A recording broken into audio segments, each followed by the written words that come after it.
नमस्कार दोस्तों, स्वागत है आपका हमारे official YouTube channel GS bye Neeraj sir में। कैसे हैं आप सब? मैं आशा करता हूँ आप सभी लोग स्वस्थ होंगे, मस्त होंगे और अपनी तैयारी में पूरी ईमानदारी पूर्वक व्यस्त होंगे। मित्रों, आप वनडे एंट्रेंस की तैयारी कर रहे हैं और वनडे एंट्रेंस में जीके जीएस का बहुत खास योगदान है। आप जानते हैं जीके जीएस का पहला टेस्ट कल हमने देखा था।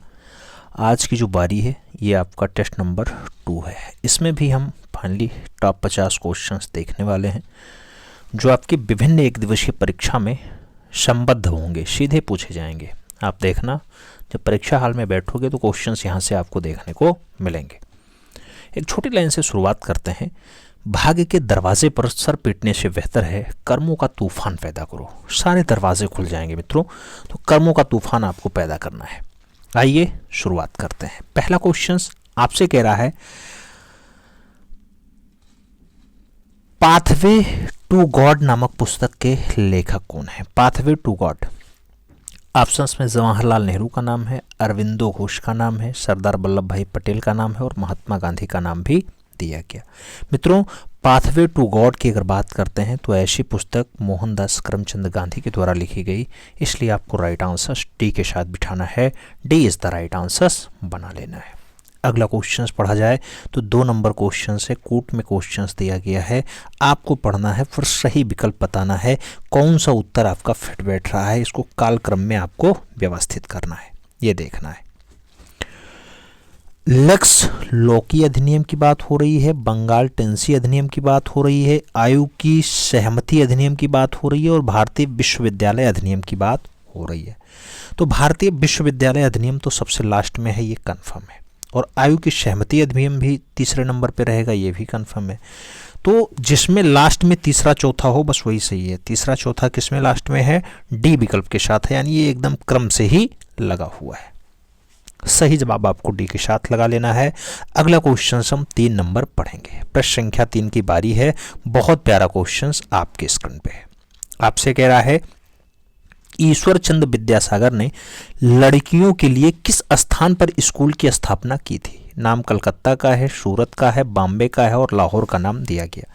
ईश्वर चंद्र विद्यासागर ने लड़कियों के लिए कौन से स्थान पर स्कूल की स्थापना की मित्रों? तो उस स्थान का नाम कोलकाता होगा। सही जवाब बंगाल का कलकत्ता बनेगा। ए इज द राइट आंसर आपका लगेगा। और आगे चलें, 4 नंबर क्वेश्चन पे चलते हैं। आपसे कह रहा है, बोस्टन टी की घटना कब घटित हुई थी? बोस्टन टी पार्टी की बात हो रही है।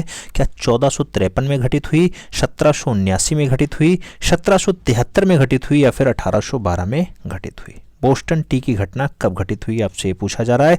जब बोस्टन टी पार्टी की हम बात करते हैं तो 1773 का सन बनता है। बी के साथ हमें सही जवाब लगाना पड़ता है। B is the right answers लगाते हैं। अगला क्वेश्चन 5 नंबर पढ़ेंगे। प्रश्न संख्या 5 की बारी है। नाई धोबी बंद। नाई धोबी बंद सामाजिक बायकाट का एक स्वरूप था जो वर्ष 1919 में ऑप्शंस दिया गया। किसानों द्वारा प्रतापगढ़ जिले में चलाया गया था, निम्न जातियों द्वारा ठेकेदार के विरुद्ध चलाया गया आंदोलन था, जमींदार और गांव की निम्न जातियों द्वारा ठेकेदार के विरुद्ध उठाया गया था या फिर साधुओं द्वारा चलाया गया आंदोलन था। आपको बताना है नाई धोबी बंद समाज जो बायकाट था मित्रों, ये वर्ष 1919 में हुआ था और ये फाइनली किसान द्वारा प्रतापगढ़ जिले में चलाया गया था। तो राइट आंसर फर्स्ट के साथ लगाना, ए इज द राइट आंसर अपना बना लेना। आगे चला जाए। अगला क्वेश्चन 6 नंबर है। आपसे पूछा जा रहा है, संगम युग में उरैयूर किस लिए प्रसिद्ध या विख्याता था? नाम दिया गया मसालों के व्यापार का महत्वपूर्ण केंद्र रहा है, कपास के व्यापार का महत्वपूर्ण केंद्र रहा है, विदेशी व्यापार का महत्वपूर्ण व्यापारिक केंद्र रहा है मित्रों, या फिर आंतरिक व्यापार का महत्वपूर्ण केंद्र रहा। संगम युग में उरैयूर ये किस लिए फेमस था? अगर ऐसी बात करते हैं मित्रों तो एक कपास के व्यापार के एक महत्वपूर्ण केंद्र के रूप में जाना जाता था। सही जवाब बी के साथ लगाना है। B is the right answer बना लेना है। अगला क्वेश्चन हम 7 नंबर पढ़ेंगे। 7 नंबर क्वेश्चन फिर से कूट में दिया गया।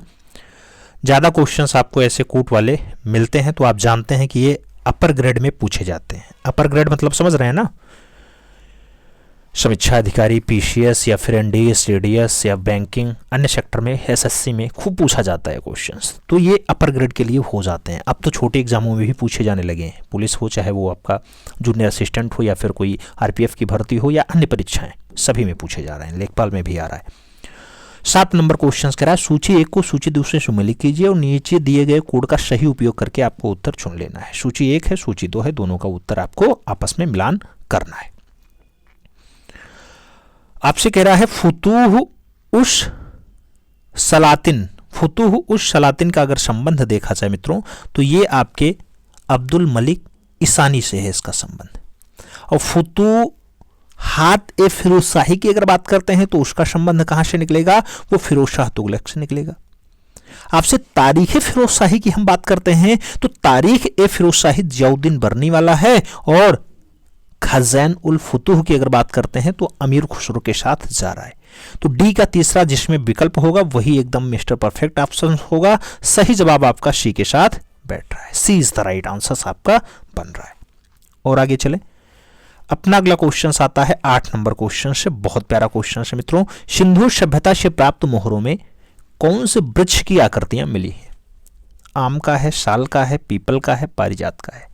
सिंधु घाटी सभ्यता से जो मोहर प्राप्त हुई उसमें कौन से वृक्ष की आकृति मिली मित्रों? तो पीपल वृक्ष का उल्लेख मिलता है। सही जवाब बी के साथ बनता है। B is the right answer लगाते हैं। 9 नंबर क्वेश्चन पे चलते हैं। प्रसिद्ध मराठी उपन्यास मृत्युंजय के लेखक कौन है? मृत्युंजय के लेखक कौन है? विष्णु खांडेकर हैं, शिवाजी सावंत हैं, रंजीत देसाई हैं या फिर भालचंद नेमाडे हैं?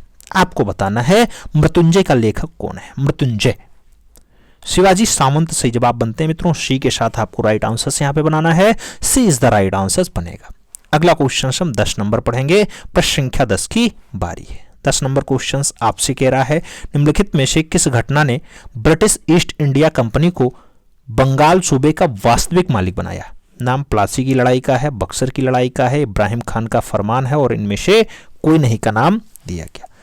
किस घटना ने ब्रिटिश ईस्ट इंडिया कंपनी को बंगाल सूबे का वास्तविक मालिक बनाया था मित्रों? तो बंगाल सूबे का वास्तविक मालिक बक्सर की लड़ाई में फाइनली बना। सही जवाब बी के साथ लगाओ। B is the right answer बनाओ। आगे चला जाए। अगला क्वेश्चन 11 नंबर होता है अपना। जहांगीर ने किसे नादिर उल अशर के खिताब से नवाजा था? नादिर उल अशर के खिताब से नवाजा था। नाम विशन दास का दिया गया, मनोहर का दिया गया, उस्ताद मंसूर का दिया गया, और अबुल हसन का नाम आपके स्क्रीन पे है। नादिर उल अशर की अगर बात करते हैं तो ये उस्ताद मंसूर जो बहुत अच्छा पक्षी चितेरा था उसको दिया गया। सही जवाब बी के साथ लगा लो। B is the right answer बन रहा है। अगला क्वेश्चन हम 12 नंबर पढ़ रहे हैं। प्रश्न संख्या 12 की बारी है। आपसे कह रहा है गजनी का सुल्तान मोहम्मद किस चोल राजा के समकालीन था? गजनी का सुल्तान मोहम्मद किस चोल राजा के समकालीन रहा है? नाम राजेंद्र प्रथम का है, विजयालय का है, राजेंद्र द्वितीय का है, और राजराज प्रथम का नाम दिया गया। गजनी का सुल्तान मोहम्मद किस चोल राजा के समकालीन रहा है? तो उस चोल राजा का नाम राजेंद्र प्रथम रहा है मित्रों। सही जवाब फर्स्ट के साथ लगाओ। ए इज द राइट आंसर बनाओ। अगला क्वेश्चन 13 नंबर आता है।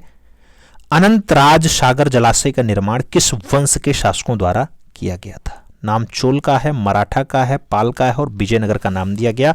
अनंतराज सागर जलाशय का जो निर्माण है किस वंश के शासकों द्वारा किया गया था? कौन सा वंश का शासक करेगा मित्रों? तो सही जवाब विजयनगर का बनेगा। डी के साथ हमें राइट आंसर लगाना होगा। D is the right answer यहां बनाना होगा। अगला क्वेश्चन 14 नंबर आपकी स्क्रीन पे ये रहा। आपसे कह रहा है मंगोल शासक चंगेज खान की मृत्यु कब हुई थी? नाम 1210 का है, 1227 का है, 1219 का है, और 1235 का ऑप्शन दिया गया। चंगेज खान की मृत्यु की बात आए मित्रों तो 1227 सही जवाब बनता है। सी के साथ राइट आंसर लगाना है। सी इज द राइट आंसर बना लेना है। अगला क्वेश्चन 15 नंबर पढ़ते हैं। गिजाली किसके शासनकाल में प्रसिद्ध रचनाकार थे? गिजाली नाम बलबन का दिया गया, जहांगीर का दिया गया, अकबर का दिया गया, और अलाउद्दीन खिलजी का नाम दिया गया। गिजाली की अगर हम बात करते हैं मित्रों तो ये अकबर के टाइम के एक प्रसिद्ध रचनाकार रहे हैं। सही जवाब वी के साथ बनेगा। B is the right answer आपको लगाना है। अपना अगला क्वेश्चन 16 नंबर आ रहा है। पूछा गया स्वतंत्रता के अधिकारों में सबसे प्रमुख अधिकार कौन सी है? नाम इकट्ठा होने की आजादी, भाषण और अभिव्यक्ति, जीवन और व्यक्तिगत स्वतंत्रता का अधिकार, या फिर इनमें से सभी। स्वतंत्रता के अधिकारों में सबसे प्रमुख जो अधिकार है ये कौन सा है मित्रों? तो ये सबसे प्रमुख बनेगा जीवन और व्यक्तिगत स्वतंत्रता का अधिकार। सही जवाब सी के साथ लगेगा, सी इज द राइट आंसर लगाएंगे। अगला क्वेश्चन 17 नंबर आपकी स्क्रीन पे ये रहा। प्रश्न संख्या 17 की बारी है। भारत का राष्ट्रपति एकल हस्तांतरणीय मत के जरिए समानुपातिक प्रतिनिधित्व के द्वारा निर्वाचित होता है। इसका निहितार्थ है कि प्रत्येक निर्वाचित सांसद या विधायक के मतों की संख्या समान होती है। संसद और राज्य के विधायकों की मतों की संख्या समान होती है। सभी सांसदों और विधायकों में से प्रत्येक का एक मत होता है, या सांसद और विभिन्न राज्य के विधायकों के मत की संख्या भिन्न होती है। तो मित्रों, भारत का राष्ट्रपति एकल हस्तांतरणीय मत के जरिए समानुपातिक प्रतिनिधित्व के द्वारा निर्वाचित होता है। इसका जो निहितार्थ है वो प्रत्येक निर्वाचित सांसद या फिर विधायक के मतों की संख्या समान होती है, ऐसा बताया जाता है। तो सही जवाब आपका फर्स्ट के साथ लग रहा है, ए इज द राइट आंसर बन रहा है। आगे चलें। अगला क्वेश्चन 18 नंबर है, आपकी स्क्रीन पे है। राज्य के नीति निर्देशक तत्व के संदर्भ में निम्नलिखित कथनों पर विचार करना है और सही कूट का उत्तर चुनना है। आपको यह बताना है मित्रों।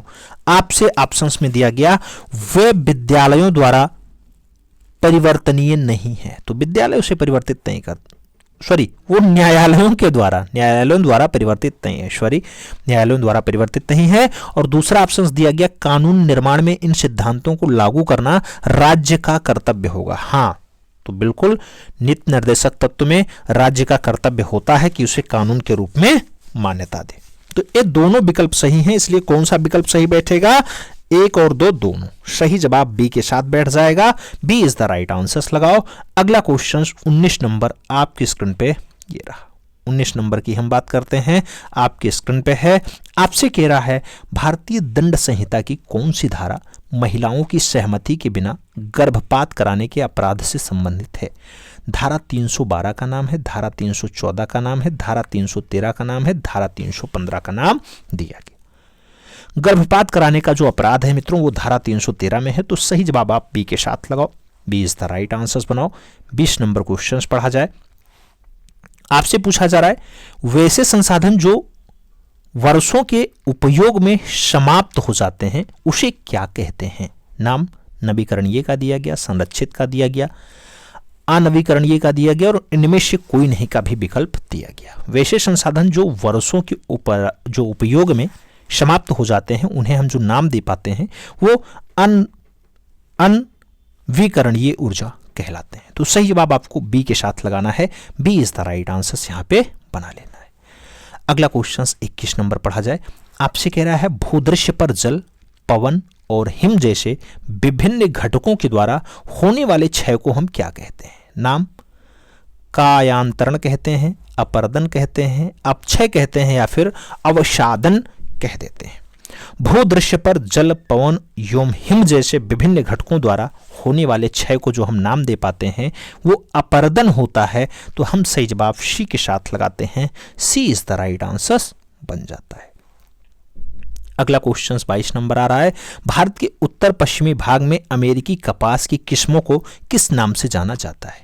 नाम बोरो का दिया गया, रोबटा का दिया गया, अरेबिका का नाम दिया गया और नरमा का नाम आपके स्क्रीन पे चल रहा है। भारत के उत्तर पश्चिमी भाग में अमेरिकी कपास को किस नाम से जाना जाता है?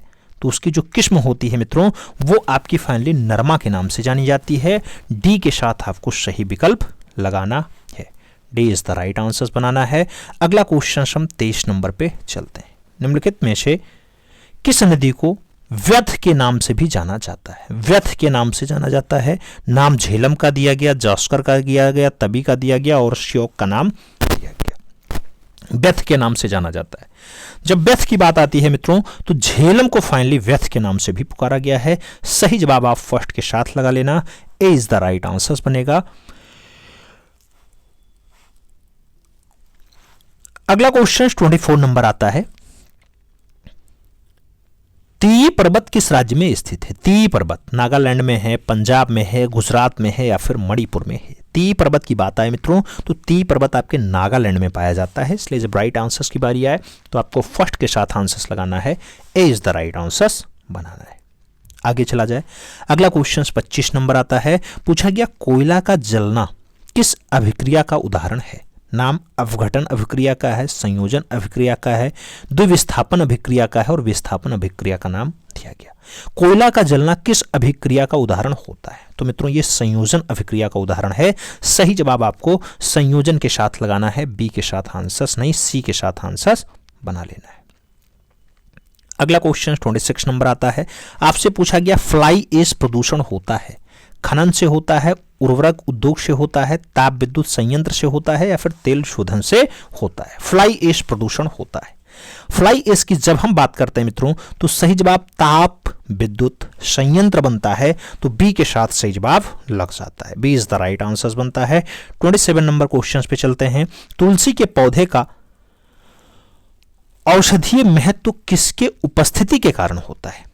नाम लिथियम बाइकार्बोनेट का दिया गया, कार्बनिक अम्ल का दिया गया, अकार्बनिक अम्ल का दिया गया और फिनोल एंड फ्लोवोनाइड्स का नाम भी आपकी स्क्रीन पे है। तुलसी के पौधे का जो औषधीय महत्व है वो क्या पाया जाता है, इसलिए औषधीय महत्व उसका है। तो फिनोल और फ्लोवोनाइड्स का सही जवाब बनता है, तो डी के साथ आपको राइट आंसर्स यहां पे लगाना है, D is the right answers बना लेना है। अगला क्वेश्चन आपका 28 नंबर आ रहा है। 28 नंबर क्वेश्चन फिर से सूची 1 सूची 2 को सुमेलित करना है मित्रों और सही जवाब आपको देना है। आपको यहां पे सही जवाब लगा लेना है। सूची 1 सूची 2 दोनों को मिलान करना है, फिर आपको सही जवाब बताना है मित्रों। सोडियम बेंजोएट की बात करते हैं तो सोडियम बेंजोएट का जो संबंध है मित्रों वो फलों के रस का परिरक्षण है। कैल्शियम हाइड्रोक्साइड की बात करें तो कैल्शियम हाइड्रोक्साइड जो है वो ब्लीचिंग पाउडर हो जाता है। और आगे बढ़े मित्रों तो आगे कहा जाता है नाइट्रिक अम्ल रासायनिक उद्योग के लिए है और सल्फ्यूरिक अम्ल जो है वो पेट्रोलियम शोधन के लिए होता है। तो डी का दूसरा विकल्प और फाइनली सी का चौथा विकल्प सही जवाब होगा। तो सी का चौथा किसमें है, डी का दूसरा, केवल और केवल बी ऑप्शंस में आपको दिखाई दे रहा है, इसलिए सही जवाब आपका बी के साथ बैठेगा, B is the right answers लगाते हैं। अगला क्वेश्चन हम 29 नंबर पढ़ेंगे। 29 नंबर आपसे कह रहा है कौन सा एक आवश्यक तत्व है जिसका उपयोग प्रोटीन के संश्लेषण में किया जाता है? नाम नाइट्रोजन का है, जिंक का है, मैग्नीज का है और फास्फोरस का नाम दिया गया। कौन सा एक आवश्यक तत्व है जिसका उपयोग प्रोटीन के संश्लेषण में किया जाता है? तो नाइट्रोजन है मित्रों, सही जवाब फर्स्ट के साथ बैठेगा, ए इज द राइट आंसर्स लगेगा। 30 नंबर क्वेश्चन पादपों के जाइलम ऊतक का कौन सा भाग भोजन भंडारण करता है? नाम फाइलम पैरेनकाइमा का है, जाइलम फाइबर का है, वाहिनिका का है और वाहिका का नाम आपके स्क्रीन पर दिया गया। पादपों में जाइलम ऊतक का आपसे पूछा जा रहा है कौन सा भाग भोजन भंडारण हेतु चलता है? तो सही जवाब जो बनता है वो जाइलम पैरेनकाइमा सही जवाब बनेगा। तो फर्स्ट के साथ आपको यहां राइट आंसर्स लगाना है, ए इज द राइट आंसर्स बना लेना है। अगला क्वेश्चन अपना 31 नंबर आएगा मित्रों। आपसे कह रहा है निम्नलिखित में से किस एक कोशिकीय कोशिकांग समूह में डीएनए होता है? डीएनए होता आपसे पूछ लिया गया। सूत्रकणिका केंद्रक हरित लवक, सूत्रकणिका गाल्जी काय केंद्रक, सूत्रकणिका जीव द्रव्य कला केंद्रक और हरित लवक केंद्रक राइबोसोम। आपको बताना है कोशिकांग समूह में डीएनए होता है, तो जब डीएनए की उपस्थिति की बात आएगी तो सूत्रकणिका केंद्रक हरित लवक सही जवाब बनेगा। फर्स्ट के साथ हमें राइट आंसर्स लगाना है, ए इज द राइट आंसर्स बना लेना है।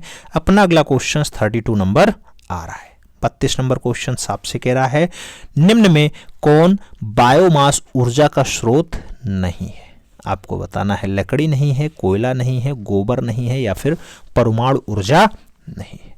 बायोमास ऊर्जा का जो स्रोत नहीं है मित्रों वो आपका परमाणु ऊर्जा नहीं होगा। सही जवाब आपको डी के साथ लगाना है, D is the right answers बनाओ। अगला क्वेश्चन 33 नंबर आपकी स्क्रीन पे ये रहा। सभी लैंगिक जनन करने वाले जीवों में जीवन की उत्पत्ति होती है? एक कोशिकीय युग्मनज से होती है, द्विकोशिकीय युग्मनज से होती है, कठोर आवरण वाले युग्मनज से होती है, या फिर दोनों ए और बी फिट हैं? सही है, आपको बताना है सभी लैंगिक जनन करने वाले जीवों में जो जीव की उत्पत्ति होती है मित्रों वो एक कोशिकीय युग्मनज से होती है। राइट आंसर आपको फर्स्ट के साथ लगाना है, ए इज द राइट आंसर बैठेगा। अगला क्वेश्चन अपना 34 नंबर आएगा। 34 नंबर क्वेश्चन आपसे क्या कह रहा है? वह जलीय पौधा जिसे प्रायः जल प्लावित धान के खेत में जैव उर्वरक के रूप में प्रयोग में लाया जाता है वह है लेमना है, बोल्फिया है, एजोला है, या फिर ट्रैपा है? आपको बताना है वह जलीय पौधा जिसे प्रायः जल प्लावित धान के खेत में जैव उर्वरक के रूप में लाया जाता है वो आपका एजोला है। तो सही जवाब एजोला लगाओ, बी के साथ आप राइट आंसर्स बनाओ। 35 नंबर क्वेश्चन पे चलेंगे। निम्न में कौन एक कीटभक्षी पौधा है? नाम नीलोम्बो का दिया गया, निको टियाना का दिया गया, नेपेथिस का दिया गया और निक्टेनथिस का नाम आपके स्क्रीन पे है। कीटभक्षी पौधा आपका कौन सा है मित्रों इसमें से? तो नेपेथिस सही जवाब बनता है, बी के साथ हमें राइट आंसर्स लगाना है, B is the right answers बना लेना है। अपना अगला क्वेश्चन 36 नंबर आएगा।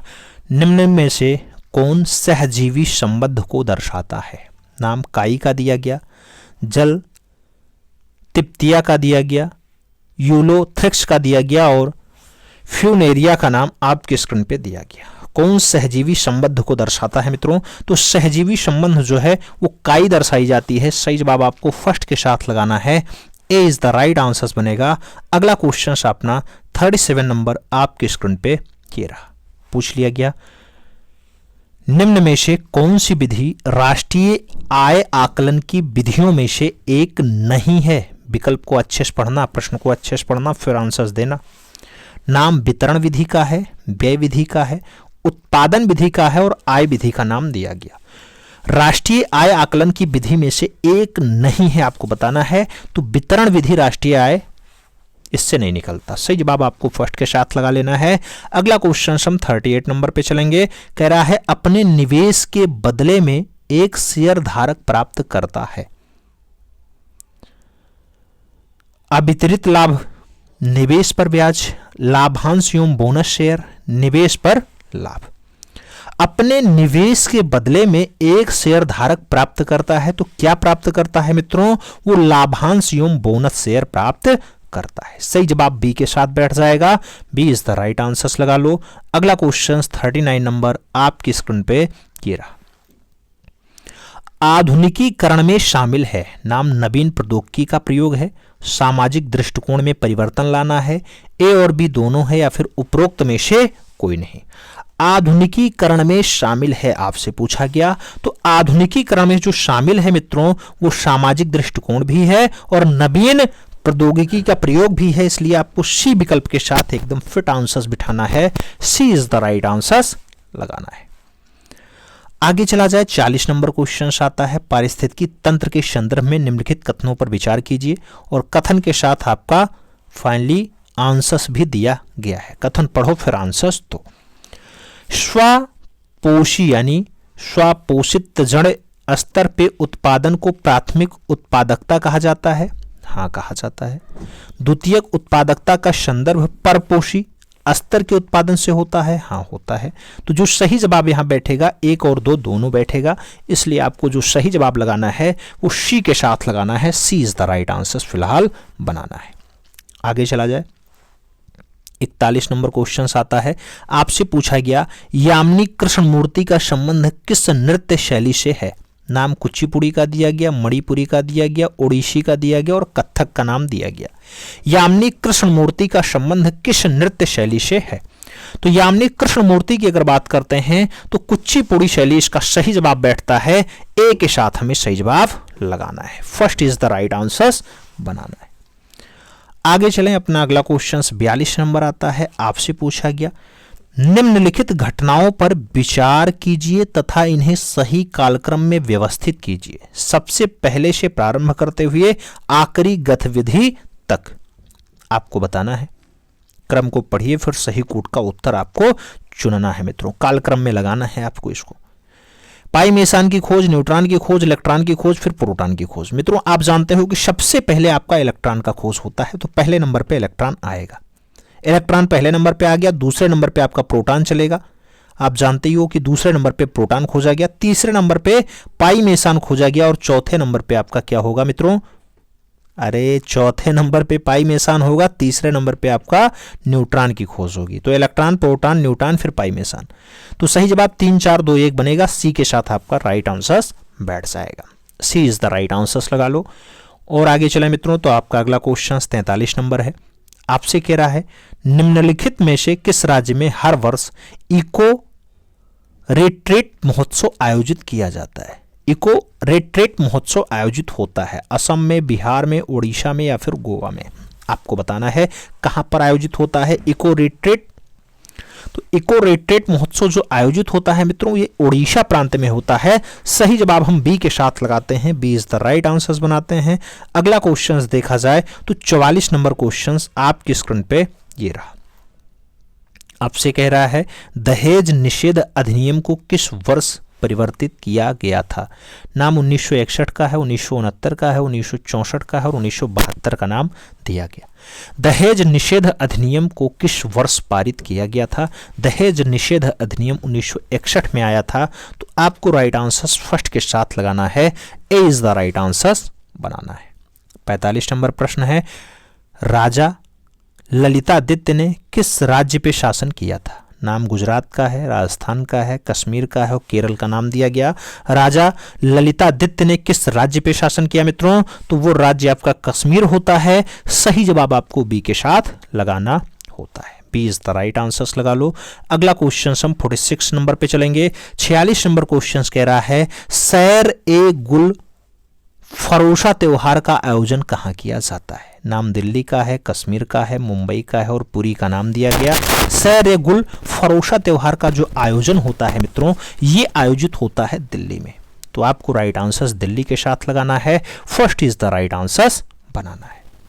आगे चलें, 47 नंबर क्वेश्चन आपकी स्क्रीन पे है। कह रहा है विश्व रोगी सुरक्षा दिवस कब मनाया जाता है। विश्व रोगी सुरक्षा दिवस कब मनाया जाता है। ऑप्शंस में 1 सितंबर है, 19 अक्टूबर है, 17 सितंबर है और 2 मार्च का नाम दिया गया। विश्व रोगी सुरक्षा दिवस की अगर हम बात करते हैं 17 सितंबर को मनाया जाता है। बी के साथ आपको आंसर्स लगाना है। अगला क्वेश्चन 48 नंबर आपकी स्क्रीन पे ये रहा। किसने पाटलिपुत्र को पोलो व्रोथा कहा। नाम मेगास्थनीज का है, प्लूटार्क का है, स्ट्रैबो का है और एरियन का नाम आपके स्क्रीन पे चल रहा है। पाटलिपुत्र को पोलीब्रोथा किसके द्वारा कहा गया मित्रों, ऐसा उद्बोधन मेगास्थनीज ने दिया। तो सही जवाब मेगास्थनीज लगा लो। अगला क्वेश्चन हम 49 नंबर पढ़ेंगे। आपसे कह रहा है निम्न में से कौन सी पावर लोकल एरिया वायरलेस संचार टेक्निक है। नाम ब्लूटूथ का है, इंटरनेट का है, सेलुलर नेटवर्क का है और इनमें से कोई नहीं का नाम दिया गया। पावर लोकल एरिया वायरलेस संचार टेक्निक आपकी जो होती है वो ब्लूटूथ होती है। सही जवाब फर्स्ट के साथ लगाना है, ए इज द राइट आंसर बनाना है। अगला क्वेश्चन 50 नंबर आता है। किसे कृत्रिम बुद्धिमत्ता का जनक कहा जा सकता है। नाम एलन ट्यूरिंग का दिया गया, जॉन मैककॉर्थी का दिया गया, ब्लेज पास्कल का दिया गया और डार्ट माउथ का नाम आपकी स्क्रीन पे है। कृत्रिम बुद्धिमत्ता का जो फादर है मित्रों वो आपका जॉर्ज मैककॉर्थी हैं। तो सही जवाब आपको बी के साथ लगा लेना है, B is the right answer बना लेना है। बी के साथ आंसर्स लगाओ मित्रों। अब आपको बताने की बारी है कि कंप्लीट टेस्ट आपका जो कंप्लीट हुआ, ये टेस्ट नंबर 2, इसमें आपने 50 क्वेश्चंस में अपना स्कोर कितना सही किया, ईमानदारी पूर्वक कमेंट बॉक्स में बताइएगा। जितने भी क्वेश्चन सही हुए हैं अच्छी बात है, नहीं सही हुए हैं उन्हें लिखना है मित्रों, रिवीजन करना है, 2 दिन बाद फिर से क्लास देखना है, फिर अपना टेस्ट देखना है कितना क्वेश्चन सही जा रहा है, तभी तैयारी आपकी बेहतर होगी। और जीएस का खेल अब ज़्यादा बढ़ने वाला है, इसलिए जीएस स्टार्ट किया गया। तो जीएस को आप ईमानदारी पूर्वक जो है सॉल्व करें। 50-50 क्वेश्चंस का डोज है, ज़्यादा लंबी क्लास भी नहीं हो रही है, तो आप ईमानदारी पूर्वक दे सकते हैं और अपनी तैयारी को बेहतर कर सकते हैं। अभी समय है, 2025 आपके लिए बेहतर हो, हमारी यही शुभकामना है मित्रों। आज अभी 3 ही जनवरी है और 3 जनवरी को आपने 50 क्वेश्चन फिर से जीएस का सॉल्व किया, जो आपका प्रैक्टिस सेट 2 था। उम्मीद है क्लास बेहतर लगी होगी। अगर बेहतर लगी है तो अपने इष्ट मित्र तक शेयर करना, चैनल को देखें, लाइक शेयर सब्सक्राइब करते रहें। मिलते हैं क्षण में, तब तक के लिए दिल से सैल्यूट। जय हिंद।